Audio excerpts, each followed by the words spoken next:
കാസർഗോഡ് ഇരിയണ്ണിയിൽ ജനവാസ മേഖലയിൽ പുലി. വെള്ളാട് സ്വദേശി നാരായണന്റെ വീട്ടിലെ വളർത്തുനായെ പുലി കടിച്ചുകൊണ്ടുപോയി. പുലിയുടെ CCTV ദൃശ്യങ്ങൾ 24 ലഭിച്ചു. രാത്രി 8 മണിയോടുകൂടിയാണ് ഈ പുലി ഇറങ്ങുന്നത്. ഇരിയണ്ണി എന്ന് പറയുന്നത് വനമേഖലയും അതുപോലെ തന്നെ നാടും ചേർന്നൊരു പ്രദേശമാണ്. 8 മണിയോടുകൂടിയാണ് ഈ ഭാഗത്ത് പുലി ഇറങ്ങുന്നത്. കാറടുക്ക ബോവിക്കാനം റൂട്ടാണ് ഇത്. സുള്ളിയ മേഖലയിലേക്ക്, ചെർക്കളയിൽ നിന്ന് സുള്ളിയ മേഖലയിലേക്ക് പോകുന്ന ഒരു പാതയാണ്. ആ പാതയോട് ചേർന്നുള്ള പ്രദേശമാണ് ഈ ഇരിയണ്ണി എന്ന് പറയുന്ന സ്ഥലം.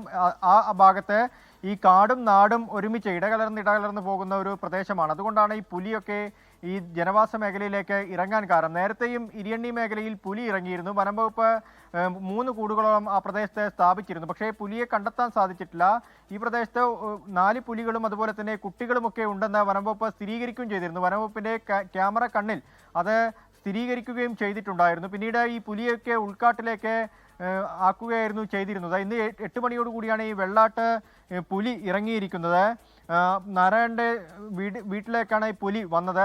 പുലി വളർത്തുനായിയെ പിടിച്ചു കൊണ്ടുപോകുന്ന ദൃശ്യങ്ങളും CCTVയിൽ നിന്ന് വ്യക്തമായിട്ടുണ്ട്. പ്രദേശത്ത് വനംവകുപ്പ് പരിശോധന തുടങ്ങിയിട്ടുണ്ട്. പുലി ഏത് ഭാഗത്തേക്കാണ് പോയത് എന്ന കാര്യത്തിൽ ഒരു വ്യക്തത ഇനിയും വന്നിട്ടില്ല. CCTV ദൃശ്യങ്ങളിൽ കാണുന്ന കാര്യം മാത്രമാണ് വനംവകുപ്പിനും അറിയുകയുള്ളൂ. പുലിയുടെ കാൽപ്പാടുകളോ മറ്റൊന്നും തന്നെ കണ്ടെത്താൻ സാധിച്ചിട്ടില്ല. എന്തായാലും വനംവകുപ്പ് പരിശോധന തുടരുകയാണ്. RRT സംഘം സ്ഥലത്തെത്തിയിട്ടുണ്ട്. പുലിയെ ജനവാസ മേഖലയിൽ നിന്ന് മാറ്റാനുള്ളൊരു ശ്രമമാണ് നിലവിൽ നടത്തുന്നത്.